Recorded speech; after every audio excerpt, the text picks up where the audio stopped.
Punjabi radio USA ਸੁਣ ਰਹੇ ਸਾਰੇ ਸਰੋਤਿਆਂ ਨੂੰ ਬਲਵਿੰਦਰ ਕੌਰ ਵੱਲੋਂ ਪਿਆਰ ਭਰੀ ਸਤਿ ਸ਼੍ਰੀ ਅਕਾਲ। ਤੇ ਜਿਸ ਤਰ੍ਹਾਂ ਪ੍ਰੋਗਰਾਮ ਖਬਰ ਤੇ ਨਜ਼ਰ ਪ੍ਰੋਗਰਾਮ ਦੇ ਵਿੱਚ ਸਾਡੇ ਨਾਲ ਹੋਣਗੇ ਬਲਤੇਜ ਪੰਨੂ ਜੀ, ਦੱਸਣਗੇ ਭਾਰਤ ਵਿੱਚ ਪੰਜਾਬ ਦੇ ਵਿੱਚ ਕੀ ਕੁਛ ਵਾਪਰਿਆ, ਉਸ ਤੇ ਗੱਲਬਾਤ ਕਰਾਂਗੇ। ਗੱਲਬਾਤ ਕਰਨ ਤੋਂ ਪਹਿਲਾਂ ਧੰਨਵਾਦ ਕਰਨਾ ਚਾਹੁੰਦੇ ਹਾਂ ਸਾਡੇ ਸਪਾਂਸਰ ਦਾ, ਜਿਨ੍ਹਾਂ ਨੇ ਇਹ ਪ੍ਰੋਗਰਾਮ ਸਪਾਂਸਰ ਕਰਕੇ ਤੁਹਾਡੇ ਤੱਕ ਪਹੁੰਚਾਇਆ ਜੀ। ਖਾਲਸਾ ਇੰਸ਼ੋਰੈਂਸ ਏਜੰਸੀ ਵਾਲੇ ਸਾਨੋਜ਼ੇ ਤੋਂ, ਗੁਰਦੀਪ ਸਿੰਘ ਜੀ ਬਿਰਦੀ ਕਲੋਵਿਸ, ਅਸ਼ਾਨਜੀਤ ਸਿੰਘ ਕਲੋਟੀ ਚੁਬਾ ਸਿਟੀ ਤੋਂ, ਸਤਨਾਮ ਸਿੰਘ ਜੀ ਸ਼ੇਰਗਿਆ ਸਲਮਾ ਤੋਂ, ਮਨਦੀਪ ਸਿੰਘ ਸਨੋਜੇ ਤੋਂ, ਗੁਰਵੀਰ ਸਿੰਘ ਜੀ ਬਰਾੜ ਫਰੈਜ਼ਨੋ ਤੋਂ, ਸੁੱਚਾ ਸਿੰਘ ਜੀ ਫਰੈਜ਼ਨੋ ਤੋਂ। ਆਪ ਸਭ ਦੇ ਬਹੁਤ ਬਹੁਤ ਧੰਨਵਾਦੀ ਹਾਂ। ਪ੍ਰੋਗਰਾਮ ਨੂੰ ਸਪਾਂਸਰ ਕੀਤਾ, ਸਾਡੇ ਨਾਲ ਜੁੜ ਚੁੱਕੇ ਨੇ ਬਲਤੇਜ ਪੰਨੂ ਜੀ। ਸਤਿ ਸ਼੍ਰੀ ਅਕਾਲ, ਸਵਾਗਤ ਹੈ ਜੀ। ਜੀ ਧੰਨਵਾਦ ਜੀ, ਬਹੁਤ ਮਿਹਰਬਾਨੀ। ਤੇ ਬਲਤੇਜ ਪੰਨੂ ਜੀ, ਸਭ ਤੋਂ ਪਹਿਲਾਂ ਆਪਾਂ ਗੱਲ ਕਰਦੇ ਹਾਂ ਗੁਰਦਾਸਪੁਰ ਦੀ ਜਿਹੜੀ ਇਲੈਕਸ਼ਨ ਜ਼ਿਮਨੀ ਚੋਣ ਹੋਈ ਆ, ਉਸ ਦੀ ਗੱਲ ਕਰੀਏ ਜੇ ਤੇ ਪੰਜਾਬ ਕਾਂਗਰਸ ਨੂੰ ਗੁਰਦਾਸਪੁਰ ਦੀ ਚੋਣ ਦੀ ਜਿਹੜੀ ਜਿੱਤ ਆ ਉਹ ਆਕਸੀਜਨ ਹੀ ਹੈ।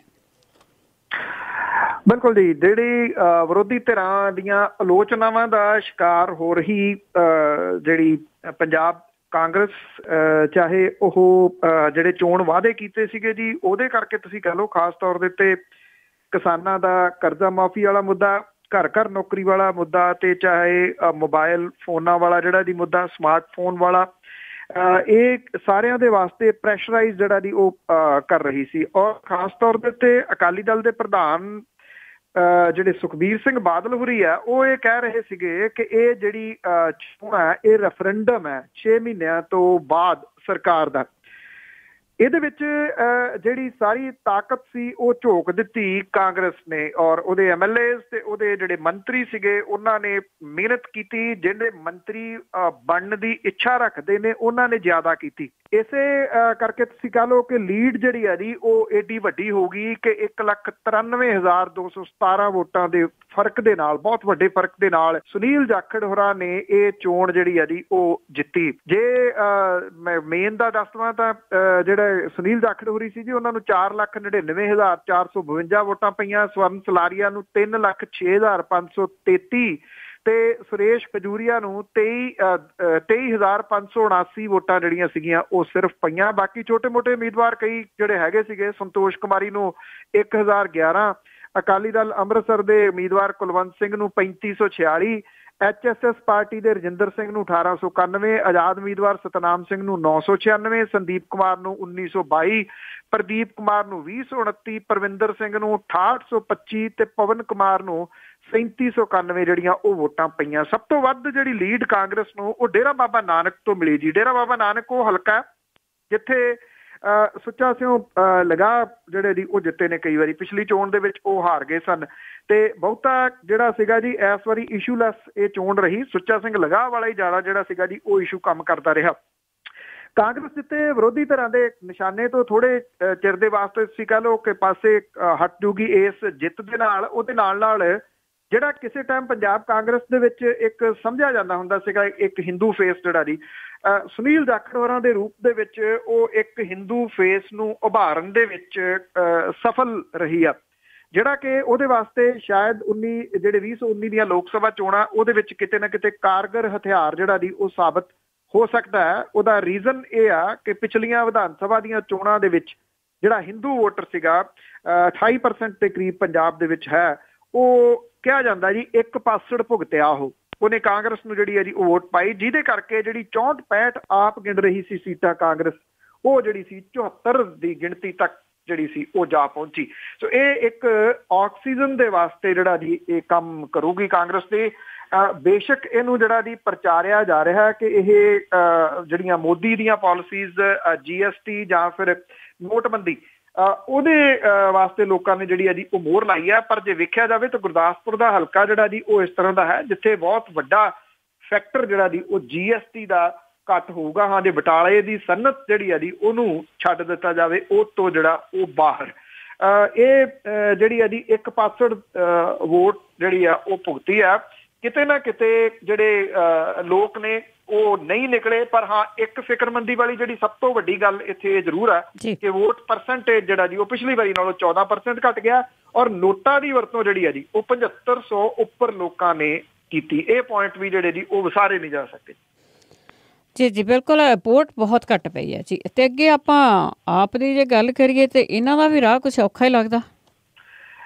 ਬਿਲਕੁਲ ਜੀ, ਜਦੋਂ ਵਿਧਾਨ ਸਭਾ ਦੀਆਂ ਚੋਣਾਂ ਹੋ ਰਹੀਆਂ ਸੀਗੀਆਂ, ਉਦੋਂ ਜਦੋਂ ਟਿਕਟਾਂ ਵੰਡੀਆਂ ਜਾ ਰਹੀਆਂ ਸੀਗੀਆਂ ਤਾਂ ਇੱਕ ਗੱਲ ਬੜੀ ਉੱਭਰਵੇਂ ਤੌਰ ਦੇ ਉੱਤੇ ਜਿਹੜੀ ਜੀ ਉਦੋਂ ਸਾਹਮਣੇ ਆਈ ਸੀਗੀ ਕਿ ਟਿਕਟਾਂ ਜਿਹੜੀਆਂ ਜਾਂ ਤਾਂ ਧਨਾਡਾ ਨੂੰ ਦਿੱਤੀਆਂ ਜਾ ਰਹੀਆਂ ਨੇ ਜਾਂ ਫਿਰ ਜਿਹੜੇ ਦੂਜੀਆਂ ਪਾਰਟੀਆਂ ਛੱਡ ਕੇ ਆਏ ਲੋਕ ਸੀਗੇ ਉਹਨਾਂ ਨੂੰ ਜਿਹੜੀਆਂ ਜੀ ਉਹ ਵੰਡੀਆਂ ਗਈਆਂ। ਵਾਲੰਟੀਅਰ ਜਿਹੜੇ ਗਰਾਊਂਡ ਦੇ ਉੱਤੇ ਕੰਮ ਕਰਦੇ ਸੀਗੇ ਬਹੁਤ ਸਾਰੇ ਥਾਵਾਂ ਦੇ ਉੱਤੇ ਉਹ ਡਿਜ਼ਰਵਿੰਗ ਕੈਂਡੀਡੇਟ ਵੀ ਸੀਗੇ। ਲੋਕ ਵੀ ਸਮਝਦੇ ਸੀ ਕਿ ਜੇ ਆਮ ਲੋਕ ਆਉਣ ਤੇ ਉਹ ਸ਼ਾਇਦ ਇਹਨਾਂ ਨੂੰ ਹੁੰਗਾਰਾ ਜ਼ਿਆਦਾ ਦੇਣਗੇ, ਕਿਉਂਕਿ ਲੋਕ ਅੱਕੇ ਹੋਏ ਸੀਗੇ ਉਸ ਟਾਈਮ ਦੇ ਉੱਤੇ ਦੂਜੀਆਂ ਸਿਆਸੀ ਪਾਰਟੀਆਂ ਤੋਂ। ਪਰ ਆਮ ਆਦਮੀ ਪਾਰਟੀ ਜਿਹਨੇ ਜਿੱਤ ਨੂੰ ਸ਼ਾਇਦ ਵਿਧਾਨ ਸਭਾ ਚੋਣਾਂ ਦੇ ਵਿੱਚ ਗਰੰਟਡ ਲੈ ਲਿਆ ਸੀਗਾ, ਜਿਵੇਂ ਉਹ ਕਹਿੰਦੇ ਸੀ ਵੀ ਜਿਹਨੂੰ ਵੀ ਖੜਾ ਕਰ ਦਿਆਂਗੇ ਉਹ ਜਿੱਤ ਜੂਗਾ, ਇਸੇ ਕਰਕੇ ਉਹਨਾਂ ਨੇ ਉਹਨਾਂ ਲੋਕਾਂ ਨੂੰ ਟਿਕਟਾਂ ਦਿੱਤੀਆਂ ਜਿਹੜੇ ਪੈਸੇ ਪੂਸੇ ਦਾ ਜੁਗਾੜ ਜਿਹੜਾ ਸੀ ਉਹ ਕਰਕੇ ਦੂਜੀਆਂ ਪਾਰਟੀਆਂ ਚੋਂ ਆਏ ਹੋਏ ਸੀ। ਉਹਦਾ ਖਮਿਆਜ਼ਾ ਵੱਡਾ ਜਿਹੜਾ ਜੀ ਉਹ ਭੁਗਤਣਾ ਪਿਆ ਗੁਰਦਾਸਪੁਰ ਲੋਕ ਸਭਾ ਦੀ ਇਸ ਜ਼ਿਮਨੀ ਚੋਣ ਦੇ ਵਿੱਚ।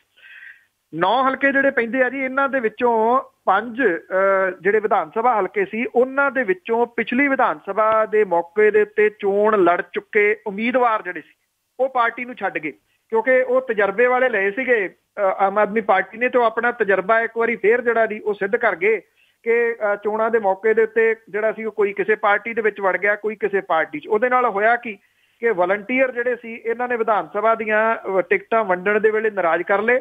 ਜਿਨ੍ਹਾਂ ਨੂੰ ਟਿਕਟਾਂ ਦਿੱਤੀਆਂ ਉਹ ਆ ਕੇ ਮੌਕੇ ਦੇ ਉੱਤੇ ਜਿਹੜਾ ਜੀ ਉਹ ਛੱਡ ਗਏ। ਹੇਠਲਾ ਜਿਹੜਾ ਕਾਡਰ ਸੀਗਾ ਉਹ ਬਚਿਆ ਹੀ ਨਹੀਂ ਆਮ ਆਦਮੀ ਪਾਰਟੀ ਦੇ ਕੋਲੇ।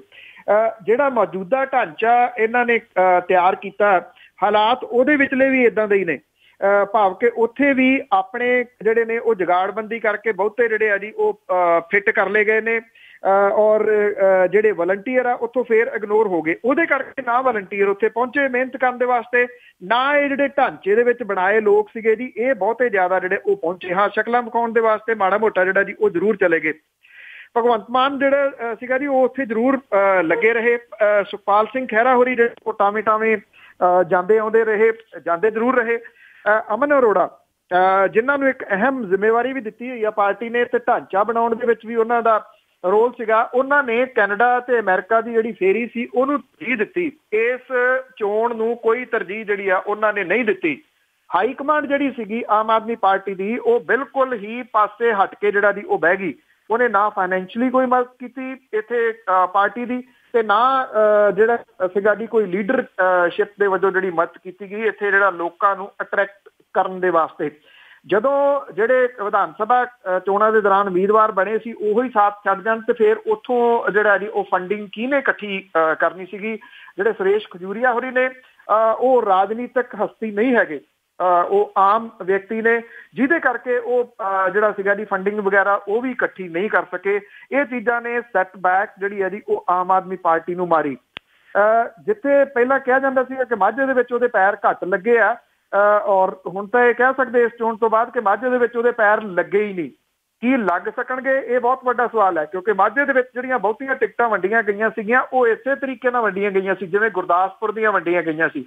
ਜੇ ਕਿਸੇ 19 ਤੋਂ ਪਹਿਲਾਂ ਕਿਸੇ ਹੋਰ ਜਗ੍ਹਾ ਦੇ ਉੱਤੇ ਕੋਈ ਜ਼ਮੀਨੀ ਚੋਣ ਆ ਗਈ ਕਿਸੇ ਵੀ ਜਗ੍ਹਾ ਦੇ ਉੱਤੇ, ਹਾਲਾਤ ਉੱਥੇ ਵੀ ਆਮ ਆਦਮੀ ਪਾਰਟੀ ਦੇ ਇਹੋ ਜਿਹੇ ਬਣਨ ਵਾਲੇ ਅਸਾਰ ਜਿਹੜੇ ਆ ਉਹ ਬਣ ਜਾਣੇ ਆ, ਕਿਉਂਕਿ ਅਹੁਦੇਦਾਰੀਆਂ ਉਹਨਾਂ ਲੋਕਾਂ ਨੂੰ ਜਿਹੜੀਆਂ ਜੀ ਉਹ ਦੇ ਦਿੱਤੀਆਂ ਗਈਆਂ ਜਿਨ੍ਹਾਂ ਦੀ ਜਾਂ ਗੱਡੀ ਵੇਖੀ ਗਈ ਜਾਂ ਪੈਸੇ ਜਿਹੜੇ ਨੇ ਉਹ ਵੇਖੇ ਗਏ। ਜਿਹੜਾ ਜਿਹਨੇ ਕੰਮ ਕੀਤਾ ਉਹ ਨਹੀਂ ਵੇਖਿਆ ਗਿਆ। ਉਹ ਗਲਤੀ ਦਰ ਗਲਤੀ ਜਿਹੜੀ ਪਾਰਟੀ ਨੇ ਕੀਤੀ ਉਹ ਖਮਿਆਜ਼ਾ ਸਾਹਮਣੇ ਆ ਗਿਆ। ਜੇ ਇਹਦੇ ਤੋਂ ਨਾ ਸਿੱਖਿਆ ਇਹਨੇ, ਵਾਲੰਟੀਅਰ ਦਾ ਜਿਹੜਾ ਵੱਡਾ ਧੜਾ ਨਾਰਾਜ਼ ਹੋ ਗਿਆ, ਉਹਨੂੰ ਨਾਲ ਨਾ ਤੋਰਿਆ, ਤਾਂ ਤੁਸੀਂ ਕਹਿ ਸਕਦੇ ਹੋ ਕਿ ਇੱਕ ਵਾਰੀ ਵਿਰੋਧੀ ਧਿਰ ਜਿਹੜੀ ਜੀ ਉਹ ਆਮ ਆਦਮੀ ਪਾਰਟੀ ਬਣ ਗਈ। ਇਹੀ ਬਸ ਜਿਹੜਾ ਜੀ ਉਹ ਇਤਿਹਾਸ ਦੇ ਵਿੱਚ ਬਣ ਜਾਊਗਾ। ਇਸ ਤੋਂ ਬਾਅਦ ਕੁਝ ਹੋਰ ਨਹੀਂ ਬਣਨਾ ਜੇ ਇੱਥੋਂ ਦੀ ਲੀਡਰਸ਼ਿਪ ਨੇ ਆਪਸੀ ਜਿਹੜੀਆਂ ਉਹਨਾਂ ਦੀਆਂ ਇੱਕ ਦੂਜੇ ਦੇ ਨਾਲ ਰੰਜਿਸ਼ਾਂ ਨੇ ਉਹ ਨਾ ਠੀਕ ਕੀਤੀਆਂ ਤੇ ਵਾਲੰਟੀਅਰ ਜਿਹੜੇ ਲਗਾਤਾਰ ਇਗਨੋਰ ਹੋ ਰਹੇ ਨੇ ਉਹਨਾਂ ਨੂੰ ਨਾਲ ਨਾ ਤੋਰਿਆ। ਹਾਂ ਬਿਲਕੁਲ ਜੀ, ਇਹ ਤਾਂ ਬਹੁਤ ਵੱਡੀ ਗੱਲ ਦੇਖਣ ਵਾਲੀ ਹੈ। ਤੇ ਅੱਗੇ ਆਪਾਂ ਤੀਸਰੀ ਪਾਰਟੀ ਦੀ ਵੀ ਗੱਲ ਕਰ ਲਈਏ, ਅਕਾਲੀ ਦਲ ਦੀ, ਤੇ ਉਹਨਾਂ ਦੇ ਵੀ ਜ਼ੋਰੋਂ ਜਮਾਈ ਕਿਸੇ ਕੰਮ ਨਹੀਂ ਆਈ। ਬਿਲਕੁਲ ਜੀ, ਜਿਹੜੇ ਇੱਕ ਤਾਂ ਇਹ ਚੋਣ ਜਿਹੜੀ ਸੀ ਇਹ ਆਉਣ ਲੱਗੀ ਕਿ ਜਿਹੜੇ ਸਵਰਨ ਸਲਾਰੀਆ ਉਹ ਅਕਾਲੀ ਦਲ ਦਾ ਉਮੀਦਵਾਰ ਹੈ, ਉੱਥੇ ਭਾਰਤੀ ਜਨਤਾ ਪਾਰਟੀ ਵਾਲੇ ਤਾਂ ਆਏ ਹੀ ਨਹੀਂ। ਜਿਹੜੀ ਕੇਂਦਰੀ ਲੀਡਰਸ਼ਿਪ ਹੈ ਖਾਸ ਤੌਰ ਦੇ ਉੱਤੇ ਉਹਨੇ ਤਾਂ ਬਿਲਕੁਲ ਜਿਹੜਾ ਜੀ ਉਹ ਇਗਨੋਰ ਕੀਤਾ, ਉਹ ਆਏ ਨਹੀਂ ਕਿਸੇ ਜਗ੍ਹਾ ਦੇ ਉੱਤੇ। ਜਿਹੜੀ ਪੰਜਾਬ ਭਾਜਪਾ ਹੈ ਉਹਦੇ ਵਿੱਚ ਧੜੇਬੰਦੀ ਹੈ ਜੀ। ਧੜੇਬੰਦੀ ਦਾ ਸ਼ਿਕਾਰ ਵੀ ਜਿਹੜੀ ਜੀ ਇੱਥੇ ਚੋਣ ਰਹੀ, ਕਿਉਂਕਿ ਜਿਹੜਾ ਸਵਰਨ ਸਲਾਰੀਆ ਹੈ ਉਹ ਕਮਲ ਸ਼ਰਮਾ ਹੋਰਾਂ ਦੇ ਗਰੁੱਪ ਦਾ ਸਮਝਿਆ ਜਾਂਦਾ। ਵਿਜੇ ਸਾਂਪਲਾ ਹੋਰੀ ਉੱਥੇ ਏਦਾਂ ਆਏ ਜਿਵੇਂ ਭਾਜਪਾ ਦੀ ਸੀਟ ਦੇ ਉੱਤੇ ਅਕਾਲੀ ਦਲ ਵਾਲੇ ਜਾਂਦੇ ਹੁੰਦੇ ਆ, ਵੀ ਸ਼ਕਲ ਦਿਖਾਈ ਤੇ ਮੁੜ ਗਏ। ਅਕਾਲੀ ਦਲ ਦੇ ਪ੍ਰਧਾਨ ਦੇ ਵੱਲੋਂ ਜਿਹੜੀ ਸੀਗੀ ਜੀ ਇਹ ਚੋਣ ਬੜੇ ਜ਼ੋਰ ਸ਼ੋਰ ਦੇ ਨਾਲ ਲੜੀ ਗਈ ਔਰ ਜਿਹੜੇ ਵਰਕਰ ਸੀ ਉਹਨਾਂ ਨੂੰ ਉਤਸ਼ਾਹਿਤ ਕਰਨ ਦਾ ਯਤਨ ਕੀਤਾ। ਡੇਰਾ ਬਾਬਾ ਨਾਨਕ ਜਿੱਥੇ ਸਭ ਤੋਂ ਵੱਡੀ ਸੈਟਬੈਕ ਜਿਹੜੀ ਹੈ ਜੀ ਉਹ ਅਕਾਲੀ ਦਲ ਨੂੰ ਲੱਗੀ, ਸੁੱਚਾ ਸਿੰਘ ਲਗਾਹ ਦੇ ਕਾਂਡ ਕਰਕੇ ਉੱਥੋਂ ਦੀ ਜਿਹੜੀ ਜ਼ਿੰਮੇਵਾਰੀ ਸੀ ਉਹ ਲਿਆ ਕੇ ਉਹਨਾਂ ਨੇ ਆਪਣੇ ਸਾਲੇ ਨੂੰ ਸੌਂਪਤੀ, ਬਿਕਰਮ ਸਿੰਘ ਮਜੀਠੀਆ ਨੂੰ। ਔਰ ਉਹਨਾਂ ਨੇ ਜਿਸ ਕਿਸਮ ਦੇ ਸਿੰਘ ਜਿਹੜੇ ਸੀਗੇ ਜੀ ਉਹ ਫਸਾਏ ਉੱਥੇ ਸੁਖਜਿੰਦਰ ਸਿੰਘ ਰੰਧਾਵਾ ਹੋਰਾਂ ਦੇ ਨਾਲ ਤੇ ਜਾਂ ਫਿਰ ਨਵਜੋਤ ਸਿੰਘ ਸਿੱਧੂ ਹੋਰਾਂ ਦੇ ਨਾਲ, ਇੱਥੇ ਸੁਖਜਿੰਦਰ ਸਿੰਘ ਰੰਧਾਵਾ ਹੋਰੀ ਜਿਹੜੇ ਸੀਗੇ ਜੀ ਉਹ ਬਾਜੀ ਮਾਰ ਗਏ। ਸਭ ਤੋਂ ਵੱਧ ਲੀਡ ਜਿਹੜੀ ਹੈ ਜੀ ਉੱਥੋਂ ਡੇਰਾ ਬਾਬਾ ਨਾਨਕ ਤੋਂ ਹੀ ਕਾਂਗਰਸ ਨੂੰ ਜਿਹੜੀ ਮਿਲੀ, ਭਾਵ ਕਿ ਬਿਕਰਮ ਸਿੰਘ ਮਜੀਠੀਆ ਹੋਰਾਂ ਦੀ ਜਿਹੜੀ ਉੱਥੇ ਉਹਨੂੰ ਹਲਕੇ ਨੂੰ ਇੰਚਾਰਜ ਬਣਾਇਆ ਸੀਗਾ, ਉਹ ਹਲਕੇ ਦੇ ਲੋਕਾਂ ਨੇ ਕੰਪਲੀਟਲੀ ਨਕਾਰ ਦਿੱਤਾ। ਉਹਨਾਂ ਨੇ ਅਕਾਲੀ ਦਲ ਦਾ ਜਿਹੜਾ ਸੀਗਾ ਜੀ ਉਹਦੀ ਚੋਣ ਮੁਹਿੰਮ ਨੂੰ ਵੀ ਨਕਾਰ ਦਿੱਤਾ। ਇਹ ਠੀਕ ਹੈ ਕਿ ਸਵਰਨ ਸਲਾਰੀਆ ਹੋਰੀ 3 ਲੱਖ ਤੋਂ ਉੱਪਰ ਵੋਟਾਂ ਜਿਹੜੀਆਂ ਜੀ ਉਹ ਲੈ ਗਏ, ਪਰ ਇਹ ਬੀਜੇਪੀ ਦਾ ਪੱਕਾ ਠੱਕਾ ਵੋਟ ਬੈਂਕ ਜਿਹੜਾ ਜੀ ਉਹ ਕਿਹਾ ਜਾ ਸਕਦਾ ਹੈ। ਜਿਵੇਂ ਪਿੰਡਾਂ ਦੇ ਵਿੱਚ ਕੁਝ ਵੋਟ ਅਜੇ ਵੀ ਇਦਾਂ ਦੀ ਹੈਗੀ ਆ ਜਿਹੜੀ ਕਹਿੰਦੀ ਆ ਪੰਥ ਨੂੰ ਵੋਟ ਪਾਉਣੀ ਹੈ, ਚਾਹੇ ਕੋਈ ਉਮੀਦਵਾਰ ਜਿਹੜਾ ਜੀ ਉਹ ਖੜਾ ਹੋਵੇ, ਉਹਨਾਂ ਦੇ ਵਾਸਤੇ ਸਿਰਫ ਇੱਕੋ ਇੱਕ ਚੀਜ਼ ਤੱਕੜੀ ਹੁੰਦੀ ਸਾਹਮਣੇ। ਤੋ ਇਸੇ ਤਰੀਕੇ ਨਾਲ ਕਮਲ ਦਾ ਫੁੱਲ ਵੀ ਜਿਹੜਾ ਜੀ ਕੁਝ ਲੋਕ ਉਹਨਾਂ ਦੇ ਸਾਹਮਣੇ ਸੀ, ਉਹ ਵੋਟ ਜਿਹੜੀ ਹੈ ਜੀ ਉਹ ਲੈ ਗਏ। ਪਰ ਬਹੁਤ ਵੱਡਾ ਖੋਰਾ ਇੱਕ ਜਿਹੜਾ ਜੀ ਉਹ ਵੋਟ ਬੈਂਕ ਨੂੰ ਭਾਰਤੀ ਜਨਤਾ ਪਾਰਟੀ ਨੂੰ ਲੱਗ ਗਿਆ, ਕਿਉਂਕਿ 4 ਵਾਰੀ ਇੱਥੋਂ ਵਿਨੋਦ ਖੰਨਾ ਹੋਰੀ ਜਿਹੜੇ ਆ ਜੀ ਉਹ ਚੋਣ ਜਿੱਤ ਚੁੱਕੇ ਆ। ਔਰ ਦੂਜੀ ਗੱਲ ਜਿਹੜੀ ਸਭ ਤੋਂ ਵੱਡੇ ਰੂਪ ਦੇ ਵਿੱਚ ਉੱਭਰ ਕੇ ਸਾਹਮਣੇ ਆ ਰਹੀ ਹੈ ਕਿ ਕੀ ਇਹਨੂੰ ਅਕਾਲੀ ਬੀਜੇਪੀ ਜਿਹੜਾ ਗੱਠਜੋੜ ਹੈ ਉਹਦੇ ਵਿੱਚ ਇੱਕ ਤਰੇੜ ਦੇ ਵਜੋਂ ਜਿਹੜਾ ਜੀ ਉਹ ਵੇਖਿਆ ਜਾਊਗਾ, ਕਿਉਂਕਿ ਜਿਸ ਤਰੀਕੇ ਦੇ ਨਾਲ ਟੋਟਲੀ ਇਗਨੋਰ ਕੀਤਾ ਹਾਈ ਕਮਾਂਡ ਨੇ, ਇੱਥੇ ਕੋਈ ਆਇਆ ਹੀ ਨਹੀਂ। ਅਕਾਲੀ ਦਲ ਦੀ ਚੋਣ ਜਿਹੜਾ ਜੀ ਉਹ ਲੜਦਾ ਦਿਸਿਆ ਕਿ 19 ਦੇ ਦੌਰਾਨ ਕੀ ਸਮੀਕਰਨ ਜਿਹੜੇ ਆ ਜੀ ਉਹ ਬਦਲਣਗੇ। ਭਾਰਤੀ ਜਨਤਾ ਪਾਰਟੀ ਜਿਹੜੀ ਹੈ ਜੀ ਉਹ ਕੀ ਜਿਹੜੀ ਆ ਇਹ ਸੋਚੂਗੀ ਕਿ ਅਕਾਲੀ ਦਲ ਦੇ ਨਾਲ ਰਲ ਕੇ ਉਹਨੇ ਲੜਨੀ ਹੈ ਜਾਂ ਫਿਰ ਇਕੱਲੇ ਤੌਰ ਦੇ ਉੱਤੇ ਜਿਹੜਾ ਜਾਣਾ। ਬੇਸ਼ੱਕ ਇਸ ਵੇਲੇ ਭਾਰਤੀ ਜਨਤਾ ਪਾਰਟੀ ਜਿਹੜੀ ਹੈ ਜੀ ਉਹ ਹੋ ਸਕਦਾ ਰਿਸਕ ਲੈਣ ਦੇ ਰੌਂ ਦੇ ਵਿੱਚ ਨਾ ਹੋਵੇ, ਕਿਉਂਕਿ ਉਹਦੇ ਪੈਰਾਂ ਹੇਠੋਂ ਜ਼ਮੀਨ ਜਿਹੜੀ ਹੈ ਜੀ ਉਹ ਖਿਸਕਦੀ ਨਜ਼ਰ ਆ ਰਹੀ ਹੈ। ਪਰ ਇਹ ਗੱਲ ਜ਼ਰੂਰ ਵੱਡੇ ਪੱਧਰ ਦੇ ਉੱਤੇ ਜਿਹੜੀ ਹੈ ਜੀ ਉਹ ਚੱਲ ਰਹੀ ਹੈ, ਅਕਾਲੀ ਬੀਜੇਪੀ ਗੱਠਜੋੜ ਦੇ ਉੱਤੇ ਸਵਾਲੀਆ ਚਿੰਨ੍ਹ ਲੱਗ ਰਿਹਾ।